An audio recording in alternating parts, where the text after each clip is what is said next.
Time and work के part 10 में आप सभी का स्वागत है। तो कुछ दिनों से मैं लगातार टाइम एंड वर्क का वीडियो अपलोड कर रहा हूँ।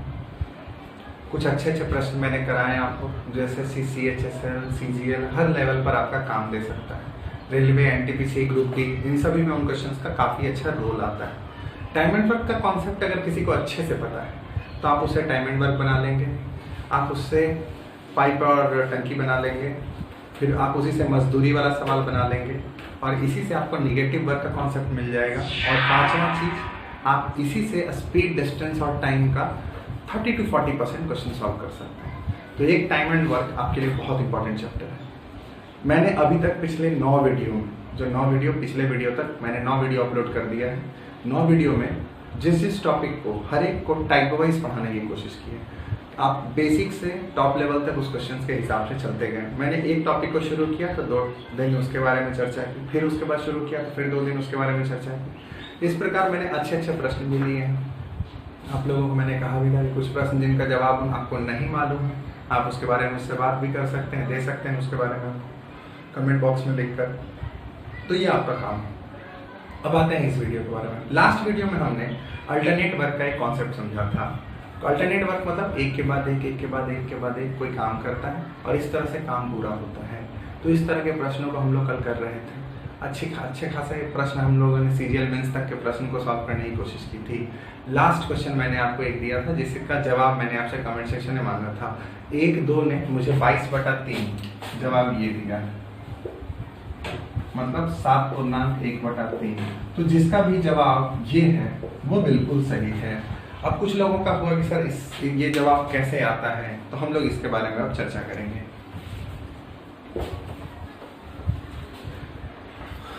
और इस वीडियो के लगभग लास्ट में जाने पर आपके लिए 3-4 सवालों का, लास्ट या बीच में आपको 3-4 सवाल बनाने को मिलेंगे, इसलिए वीडियो को पूरा ध्यान से देखने की कोशिश करेंगे और आपको कुछ प्रश्न होमवर्क के रूप में मिलते जाएंगे इस वीडियो में। तो अब मैं हर वीडियो में, जिस वीडियो को भी बनाऊंगा उसमें कुछ प्रश्न आपके लिए भी एज ए होमवर्क दे दिया करूंगा, उनका आंसर मैं बता दूंगा, घर में आप उसे प्रैक्टिस करते रहेंगे। इस प्रकार मैं पढ़ाते भी रहूंगा और आपका होमवर्क भी होते रहेगा। इस तरह से आप पूरा वीडियो भी देख पाएंगे और उसमें बहुत सारी काम की बातें भी मैं बताते रहता हूँ, तो उसे भी समझने की कोशिश करेंगे। वीडियो को शेयर, सब्सक्राइब, लाइक जरूर दें और ज़्यादा से ज़्यादा कमेंट करें। कमेंट इसलिए नहीं करें कि nice sir, good work sir, उससे तो बेहतर कमेंट आप दे सकते हैं कि कुछ क्वेश्चंस का जवाब दें कि हाँ सर मैंने इस क्वेश्चन को नहीं समझा, ये भी आप चर्चा कर सकते हैं। मैंने रिप्लाई भी दिया है लोगों को, तो आप उस बारे में भी मुझसे बात कर सकते हैं। मैं उस कमेंट का, हर एक कमेंट का जवाब देता हूँ। तो ये तो था बात शेयर, लाइक, सब्सक्राइब करने का, लोगों तक पहुंचाएं और ज़्यादा से ज़्यादा लोगों तक यह माध्यम पहुंचे। यूट्यूब पर मैं आपके साथ बना हुआ हूं और अभी 1-2 के बाद और भी चैप्टर्स लेके आने वाला हूं। जब तक ये लॉकडाउन रहेगा आपकी पढ़ाई यहीं से घर बैठे होते रहेगी। तो देखते हैं हम लोग इस क्वेश्चन को जो मैंने कल दिया था। एक काम को 8 दिनों में पूरा कर सकता है, मतलब एक काम 8 दिन, एक ही क्षमता क्या है, वह 8 दिन तक काम करेगा। ये चीज पहले लाइन में क्लियर है, जिसे B 3 दिनों में नष्ट कर देता है। B की क्षमता है कि A के द्वारा किया गया 8 दिन का काम 3 दिन में यह समाप्त कर देगा। समाप्त मतलब निगेटिव वर्क, यानी एक काम अच्छा कर रहा है। A ने अच्छा सा बिल्डिंग बनाया, A ने इस बिल्डिंग को बनाया, B उधर से आता है, इस बिल्डिंग को तोड़ देता है। तो यह है निगेटिव वर्क का कॉन्सेप्ट। तो काम तो ये भी कर रहा है, लेकिन ये तोड़ने का काम कर रहा है, काम ये कर रहा है, बनाने का काम कर रहा है। तो A का काम पॉजिटिव है तो B का काम निगेटिव। तो निगेटिव वर्क का कॉन्सेप्ट इसको बोलते हैं। ये पाइप और टंकी वाले चैप्टर में बहुत ज्यादा इस्तेमाल होता है। तो हम लोग देखते हैं A का 8 दिन का काम जिसको B नष्ट कर देता है, तो हम लिखेंगे A का 8 दिन का काम B के 3 दिन के काम के बराबर है। भले निगेटिव में, उसको अलग से समझना है। तो हम लिखेंगे A/B और इसकी क्षमता होगी 3/8। तो A के काम करने की क्षमता है 3 और B के काम करने की क्षमता है 8, लेकिन ये माइनस में, क्योंकि ये गलत काम करता है, तोड़ देता है। तो इन दोनों की क्षमता मुझे मिलेगी। अब आता है क्वेश्चन के अगले हिस्से पर। A ने यह काम 6 दिनों तक कर लिया, तो अंतिम 2 दिनों में B ने उसे नष्ट भी किया। मतलब A 6 दिन तक अपना काम करता है, तो A 6 दिन तक काम करेगा। तो 6 दिन काम करता है और उसकी 1 दिन की क्षमता कितनी? 3। तो 3 दिन, तो टोटल काम कितना करता है वो? 18 उसके काम को वह करता है, लेकिन अंतिम 2 दिन में B उसे नष्ट करता है। तो अंतिम 2 दिन अगर B काम करेगा तो B का बी अगर 2 दिन काम करेगा तो 8 की क्षमता से काम करेगा, और वो भी माइनस वाला है क्षमता, तो -16। तो ए का 6 दिन में टोटल काम कितना होता है? बस 2, क्योंकि उतना काम तो बाकी काम को बर्बाद कर देता है। तो 18 में से 16 गया, बस 2 काम कर पाता है। तो पूछा है ए को शेष काम करने में कितना समय लगेगा। तो बताइए कि ए का टोटल काम कितना था। तो ए का टोटल काम था 8 दिया 24, क्यों? 3 की क्षमता से काम करता है। 24 में से 2 काम, 24 में से, ध्यान देंगे इस बात को, 24 में से 2 काम तो हो चुका है, तो बचा कितना काम? 22 काम बच गया। ये बचा हुआ काम है। बचा हुआ काम कितना है? 22। और ए की क्षमता कितनी है? 3 की। आपसे क्वेश्चन भी पूछा था ए को शेष काम मतलब बचा हुआ काम करने में कितना समय लगेगा। तो 22/3 दिन या 7.1/3 दिन, यही आपका जवाब है। तो बहुत ही आसान प्रश्न लिखा, बिल्कुल समझने वाली बात थी और आप इसे बना सकते थे। तो इस क्वेश्चन को अच्छे से समझते हैं, फिर से एक बार देख लेते हैं। ए का 8 दिन का काम था, यानी टोटल काम 24 था। ए का 8 दिन का काम बी के 3 दिन के काम के बराबर है। यहां से आपने क्षमता को ज्ञात कर लिया। ए 6 दिन तक काम करता है और 3 की क्षमता से काम करता है, तो 18 काम करता है।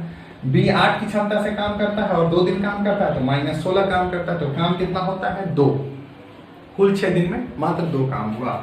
और तो 2 काम घटा देते हैं टोटल काम में से, तो टोटल काम 24 होता है, क्योंकि 8 दिन अगर ए काम करेगा और 3 की क्षमता से काम करेगा तो उसका 24 काम होना है।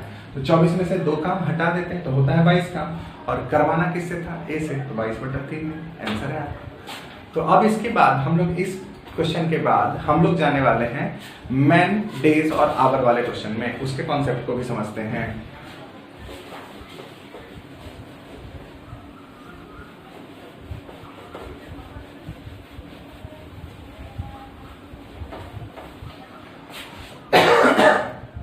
मैंने आपको क्वेश्चन कॉन्सेप्ट बताया था कि कभी भी टोटल वर्क आपको निकालना हो, तो टोटल वर्क निकालने के लिए आप क्या करते हैं? आप करते हैं क्या? पुरुष गुना दिन, यानी जितना भी पुरुष रहता है उतने दिन तक काम करता है, उसका टोटल वर्क निकलता है। तो पुरुष कहने का मतलब है कि अगर 5 पुरुष है और अगर 10 दिन तक काम करता है तो टोटल वर्क कितना होगा? 50। लेकिन उसकी क्षमता के साथ, अगर पुरुष की क्षमता 3 होगी तो वो 3 उसके साथ गुना हो जाएगा, तो 5×50 दिया, टोटल वर्क कितना हो जाएगा? 150। उसकी क्षमता की जांच करनी होती है।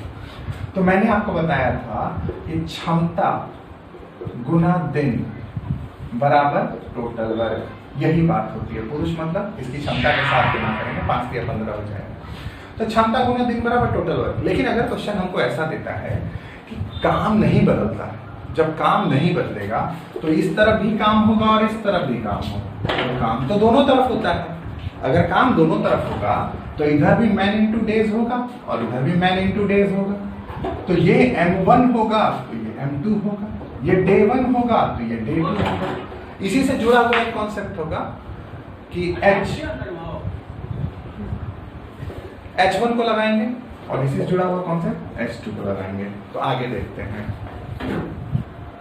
और इस बारे में जब हम आगे बात करने वाले थे तो आवर कहने का मेरा मतलब था कि ये मेन और डेज, यानी एक तरफ इंसान करेगा। जैसे समझते हैं, इसमें एक छोटा सा एग्जांपल लेते हैं कि अगर इंसान 5 मेन की जगह उसकी क्षमता को रखते हैं और दिन 10 मिनट का, ठीक है, अभी आवर को नहीं लगाते हैं, तो इधर क्या हो? इंसान 10 हो तो दिन कितना लगेगा? आपसे प्रश्न ऐसा पूछेगा कि 5 व्यक्ति किसी काम को 10 दिनों में करते हैं तो 10 व्यक्ति उसी काम को कितना दिन में करेगा? अभी मैं क्वेश्चन कराऊंगा।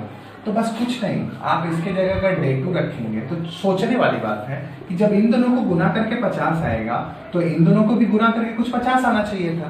तो ये तो 10 है, 10 में क्या से गुना करेंगे कि 5 50 हो जाएगा? 10 में 5 से गुना करेंगे तो 50 होगा। तो मतलब है कि टोटल वर्क आपको दोनों साइड मिलाना है। कुछ लोग इसे फार्मूला बोलते हैं कि M1 D1 H1 और इधर हो जाता है M2 D2 और H2। ये फॉर्मूला नहीं है, ये 2 काम है। दोनों काम को एक दूसरे से तुलना करते हैं तो जिसमें जो छिपा होता है वो बाहर निकल जाता है। यहाँ हमने देखा ये दोनों मुझे मालूम था, ये मालूम था, ये नहीं मालूम था, तो ये निकल जाएगा, क्योंकि इस साइड का काम अगर 50 बन रहा है तो इस साइड का भी काम 50 बनना चाहिए। 50 बनने में 10 में कितना गुना करेंगे, तो 5 से गुना करेंगे तो 5 दिन लगेगा। तो ये छोटा सा कॉन्सेप्ट था और इसी पर आप सारे प्रश्न बनाने वाले हैं। अब इसी में 2 टाइप का और कॉन्सेप्ट आता है कि M1 D1 तो रहेगा, ये नॉर्मल सी बात है। H1 कोई कहेगा, कोई व्यक्ति 6 घंटे प्रतिदिन काम करते हुए, कोई व्यक्ति 6 घंटे प्रतिदिन काम करते हुए 10 दिनों में एक किताब को पढ़ सकता है। तो पूछेगा कि 24 दिन या 20 दिन में उस किताब को पढ़ने के लिए उस व्यक्ति को कितना घंटा प्रतिदिन पढ़ना चाहिए। तो वहां पर आपका आवर काम आएगा।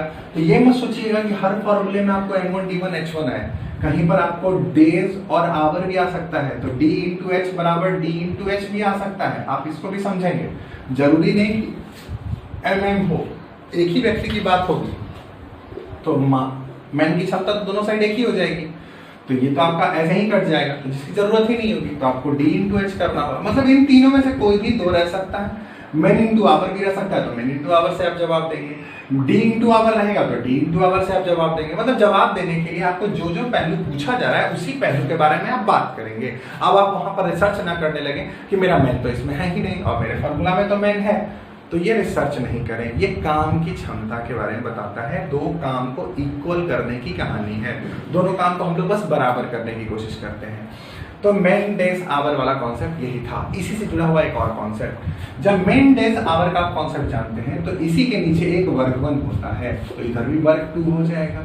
जब इधर काम आएगा तो इधर भी काम आएगा। अब ये काम वाला कॉन्सेप्ट क्या है, थोड़ा इसके बारे में समझते हैं। कहता है एक नाली था, लंबा चौड़ा ऊंचा, ऐसा नाली है और उतना मीटर लंबा चौड़ा ऊंचा नाली को खनने के लिए या उसे बनाने के लिए हमें 5 मजदूर 10 दिन काम करते हैं मेरे पास।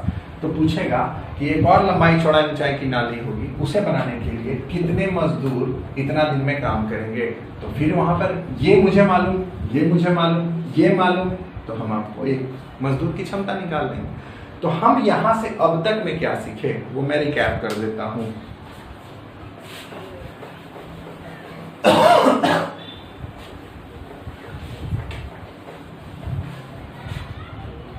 तो अब तक में हमने सीखा M into D into H, MDH, इसे MDH फॉर्मूला कहते हैं, लेकिन ये फॉर्मूला नहीं है, ये बिल्कुल एक क्षमता निकालने की कोशिश है और वर्ग निकालने की कोशिश है। M1 into D1 into H1, या फिर आप इसे M2 मान लो, तो यहाँ आप M1 D1 H1 करते हैं। हमने अब तक यही सीखा कि दोनों एक दूसरे के कंपैरिजन में बराबर ही होते हैं। अगर यहाँ पर एक काम की चर्चा की गई होगी तो यहाँ भी दूसरे काम की चर्चा हो सकती है। क्वेश्चन आपसे पूछ सकता है कि 30 मीटर लंबे सुरंग को बनाने के लिए तो इतना समय लगा, इतना दिन लगा, तो पूछेगा आपसे 50 मीटर लंबे सुरंग को बनाने के लिए कितने व्यक्तियों की आवश्यकता होगी। तो इधर 30 को रखेंगे तो इधर 50 को रखेंगे। ये छोटा सा कॉन्सेप्ट है कि मतलब जो आपका काम दिया जाए तो काम हमेशा नीचे में रखना है। इस चीज को अच्छे से ध्यान देते हैं। कभी प्रश्न आ सकता है कि काम का 1/3 हिस्सा इतने मजदूरों ने किया तो 5 मजदूर की संख्या बढ़ा देते हैं तो काम का बाकी हिस्सा कितना दिन में पूरा होगा। तो जब सोच लें आप कि टोटल काम 3 रहा होगा, उसमें से एक काम खत्म हो गया होगा, तो बचा कितना, तो 2/3 काम के लिए उतने मजदूर की जरूरत है। ये काफी टफ सवाल आया था, जिस सवाल की मैं चर्चा कर रहा हूँ, आगे मैं इसके बारे में बताऊंगा भी। ये प्रश्न बहुत अच्छे लोगों को समझ में नहीं आया था, तो ये इससे जुड़ा हुआ एक प्रश्न करूंगा जो आप अच्छे से ध्यान देंगे, क्योंकि आजकल एसएससी से लेकर हर एग्जाम में इस टाइप वाले प्रश्न जिसमें वर्क का जुड़ाव होता है, ये वाले प्रश्न ज्यादा पूछे जा रहे हैं इस फॉर्मूला के नाम पर। तो मैं आपको उन प्रश्नों से भी रूबरू कराने वाला हूँ। तो अब हम मिलते हैं पहले प्रश्न के साथ। हम लोग 2 प्रश्नों के साथ शुरुआत करने वाले हैं और देखेंगे आप कि बिल्कुल कुछ चंद सेकंड्स में इनके जवाब मिल जाएंगे। यदि 10 आदमी किसी काम को 12 दिन, बस कुछ नहीं करना था, 10 आदमी 12 दिन अगर किसी काम को करता है, यानी कुल काम करने की क्षमता यही रही होगी, ये टोटल वर्क हमारा होगा। तो 12 आदमी मतलब 12 आदमी उस काम को कितने दिन में पूरा करेंगे, तो 12 गुने डेज कर देंगे, डेज कुछ भी हो, दिन हो, 12 से 12 हो गया, यही है आपका आंसर। बस इतना छोटा सा लाइन था, एक लाइन आप लिखने वाले थे, आपका जवाब आपके सामने था। तो इसी तरह से प्रश्नों को सेट करने आपको आना चाहिए। देखिए यहाँ पे हमने क्या पाया, ये हमने पाया मेन और यहाँ से हमने पाया डेज। तो मेन इंटू डेज की कहानी थी। ये हमारे पास मेन है, ये हमारे पास डेज। M1D1 यहाँ से हमारे पास मेन 2 है और यहाँ पे डेज 2 था, तो डेज 2 आपसे जवाब में मांगा गया था। बस आप रखेंगे और इसका जवाब दे देंगे। तो ये था हमारा पहला प्रश्न। आते हैं दूसरे प्रश्न की ओर। 8 घंटे प्रतिदिन काम करते हुए अनु नाम की एक लड़की है जो एक पुस्तक 18 दिनों में तैयार करती है। 8 घंटा प्रतिदिन काम करती है तो एक बुक 18 दिन में कंप्लीट हो जाता है। यदि 12 दिनों में पूरा करना हो तो यहाँ पे हम लोग पाए क्या, यहाँ पे आवर है और यहाँ पे डेज है। तो मैंने आपको एक कॉन्सेप्ट बताया था, डेज इंटू आवर। तो यहाँ पे डेज इंटू आवर का कॉन्सेप्ट D1H1 बराबर D2H2 का लगेगा। तो हम लोग करेंगे क्या, 8 गुना 18 को एक तरफ रखेंगे। जिन्हें भी नहीं दिख रहा हो उनके लिए मैं फिर से यहाँ कर देता हूँ। 8 गुना 18 को रखेंगे तो बराबर क्या होगा, बराबर 12 होगा और गुना हमारा डेज होगा। डेज नहीं, आवर है, आवर 2 होगा। अब देखिए 8 और 12 है, गुना अगर काटना चाहें तो ये 2 बार में कट जाएगा, ये 3 बार में कट जाएगा, ये 6 बार में कट जाएगा और आपका आंसर 12 होगा, 12 घंटे। तो जिनका भी यह जवाब आया होगा उनका बिल्कुल सही जवाब होगा। तो देख लें कि बस आपको कॉन्सेप्ट अगर मालूम है तो एक लाइन और एक लाइन में आप क्वेश्चन को बना सकते हैं। इसी पर हम लोग और भी प्रश्न, लगभग 8 से 10 प्रश्न आज हम लोग करने वाले हैं जो इन कॉन्सेप्ट्स पर सीधा सीधा आता है। यह है आपका तीसरा प्रश्न। 30 आदमी एक सड़क की मरम्मत 18 दिनों में करते हैं, मतलब 18 दिन लग जाता है, 30 आदमी अब काम करते हैं। तो कहता है यदि 6 अन्य मजदूर लगा दिए जाएं तो सड़क कितने दिन में मरम्मत हो जाएगी। तो सोचने वाली बात है कि अगर 30 आदमी काम कर रहे होंगे तो 6 अन्य को लगाएंगे। तो कुछ लोगों ने इस क्वेश्चन का जवाब ऐसे ही बनाया होगा कि 30 गुने 18 बराबर 6 गुने, या आपका जो भी हो जाए, और इस तरह से 6 दिया 18 और आंसर देंगे 90। बिल्कुल गलत जवाब। 6 की तो ऐसी जरूरत ही नहीं थी, आपको 6 को सही तरीके से समझना था। आप इसको बनाने वाले कैसे थे, 30 आदमी पहले इस सड़क को बना रहे थे, ये हो गया आपका मैन। दिन कितना लग रहा था, 18, ये था आपका डेज। दूसरे साइड चलते हैं, 6 अन्य मजदूर लग जाएंगे, तो मतलब पहले 30 लगे थे, अब 30 प्लस 6 लग जाएंगे, तो कहने का मतलब है 36 मजदूर हो गए। और अब यह कितने दिन में पूरा करेंगे, इस डेज 2 की चर्चा आपसे की गई है। तो इस तरह से M1D1 था, M2D2 आपको मिल गया। अब आप इस क्वेश्चन को बनाएंगे तो ये 30 6 36 है, तो ये 2 बार में कट जाएगा और ये 15, तो आपका जवाब होगा 15 दिन। और ये बहुत ही आसान प्रश्न है। तो अगर कुछ और को जोड़ने की कोशिश करें तो मेन प्लस जो पहले से होंगे उसमें आप जोड़ने के बाद इसे गुना करने की स्थिति में लेके आएंगे। आप सीधे सीधे उसे गुना नहीं करने वाले हैं, नहीं तो आपका क्वेश्चन उसी तरह से गलत बनेगा। तो हम देखते हैं अगला प्रश्न।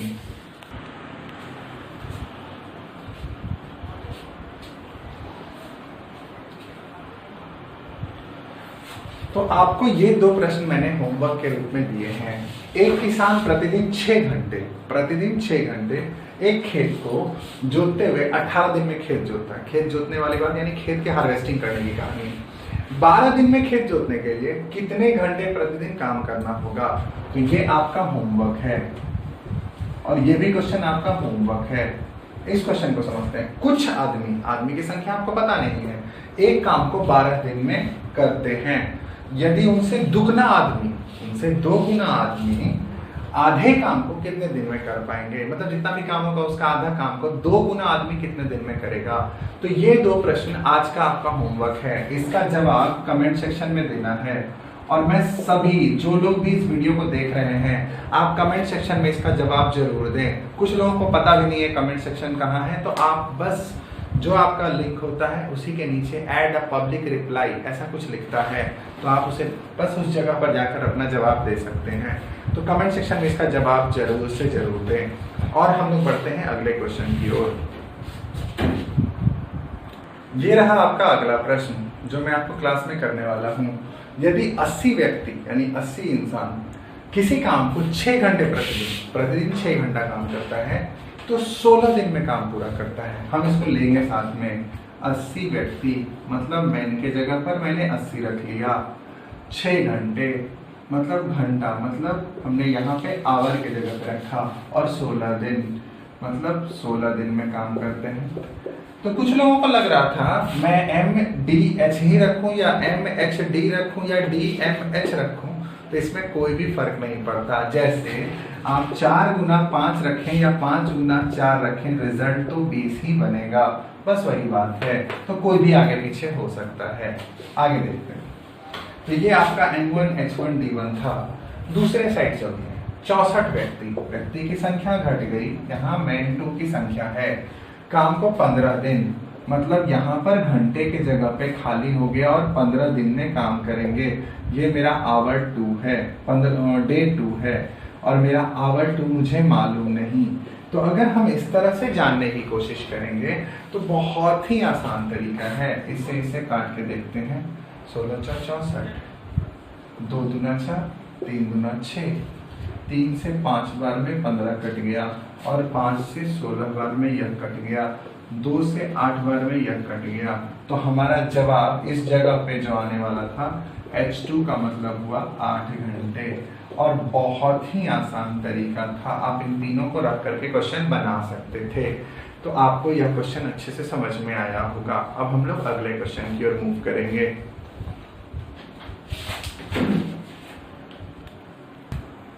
ये रहा आपका 7वां प्रश्न।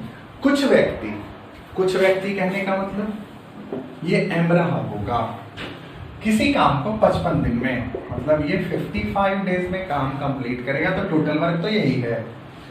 अगर सेकंड वाले हिस्से में जानते हैं तो ये हमारा M1 था, ये हमारा D1 था। तो सेकंड वाले में M2 आएगा और D2 आएगा। जरा अच्छे से ध्यान देंगे, कुछ भी नया नहीं है इस प्रश्न में। यदि 6 व्यक्ति और हों, मतलब पहले जितना था, तो पहले M था, अब M+6 व्यक्ति रहे होंगे, यही कहता है हमारा प्रश्न। और 6 व्यक्ति और रहे होंगे तो इस काम को करने में 11 दिन कम लगेगा। 11 दिन कम का तो कुछ लोगों ने क्या किया, यहाँ पे 11 से ही गुना कर दिया। 55 दिन 11 दिन, देखें और चल दिए, गलत हो जाएंगे। बात को अच्छे से समझें। 11 दिन कम का मतलब पहले जितना दिन लेता था उससे 11 दिन नीचे और कम हो जाएगा। तो 55 में से 11 घटा देने के बाद आपका होगा यहाँ 44। तो नया डेज 44, पहले वाला डेज 55, ये आपको मालूम नहीं है। अब आप बस इसे सॉल्व करने की कोशिश करेंगे। ये 5 बार में खत्म, ये 4 बार में खत्म। 11 बचे 55, 11 × 44, यानी 11 × 4 = 44, 11 × 5 = 55, कट गया। हम कुछ नहीं करने वाले हैं, बस इसका सीधा सा एक सिंपल सा जवाब आपके सामने रखने वाले हैं। जिनका भी यहां तक हो गया होगा तो ये उनका क्या होगा, 5M। इधर आ जाइए, 4 से M का गुना होगा 4M, 4 से 6 का गुना होगा तो 24। तो आप ध्यान देंगे M वाली संख्याओं को एक तरफ करना होता है, तो 5M - 4M, इसका मान अगर हम सीधे M लिख दें तो कोई दिक्कत नहीं होगा, इधर ही आएगा तो माइनस हो जाएगा और ये बच जाएगा 24। तो शुरुआत में उसमें सिर्फ 24 लोग काम कर रहे थे, यही था आपका जवाब। और अगर आपसे पूछेगा बाद में कितने लोग होंगे, तो इसमें 6 जोड़ देंगे तो 30 हो जाएगा, लेकिन आपसे इसने पूछा ही नहीं है। तो बहुत ही आसान सा प्रश्न था, बिल्कुल सही, मतलब ये सही सोच आपकी रखनी थी। इस कम का वैल्यू को समझना था, ये कम यहाँ पर मेन पॉइंट था जहां लोग फंसने वाले थे। तो आपको इस वीडियो में मैंने MDH पर बेस्ड बहुत सारे क्वेश्चन कराए, कुछ और क्वेश्चन जो इसी के पार्ट 2 यानी कि हमारा 10th पार्ट के बाद 11th पार्ट जो आएगा, जिसमें आपको और कुछ क्वेश्चन मिलने वाले हैं। तो हमारे आज के इस वीडियो का मैं यहीं पर समापन करता हूँ। नेक्स्ट वीडियो में आप बने रहेंगे, क्योंकि SSC, CGL, CHSL, रेलवे के अच्छे प्रश्न जो एग्जाम में आएंगे, इनसे जुड़े हुए वो मैं अगले वीडियो में कराने वाला हूं। तो इस वीडियो को देखने के बाद अगले वीडियो तक जरूर जाएं। और जिनको अभी तक टाइम एंड वर्क के बारे में इस वीडियो में मेरे से पहली बार मुलाकात हो रही है, मेरे टाइम एंड वर्क का प्लेलिस्ट जरूर खोलें। 1 से लेकर 10 पार्ट तक अभी तक मैंने टाइम एंड वर्क के सारे क्वेश्चन कराए हैं, अलग अलग टाइप्स के। उन सभी वीडियो को जाकर आप देखें और अपना टाइम एंड वर्क का नॉलेज बहुत अच्छे से परफेक्ट बना सकते हैं। तो पूरा वीडियो देखने के लिए धन्यवाद। और आप इस वीडियो को जितना लाइक कमेंट शेयर दे सकते हैं देते रहें। आप लोगों का प्यार मेरे साथ इसी तरह से बना रहे। हम नेक्स्ट वीडियो में फिर से आपके साथ मिलते हैं। Have a nice day.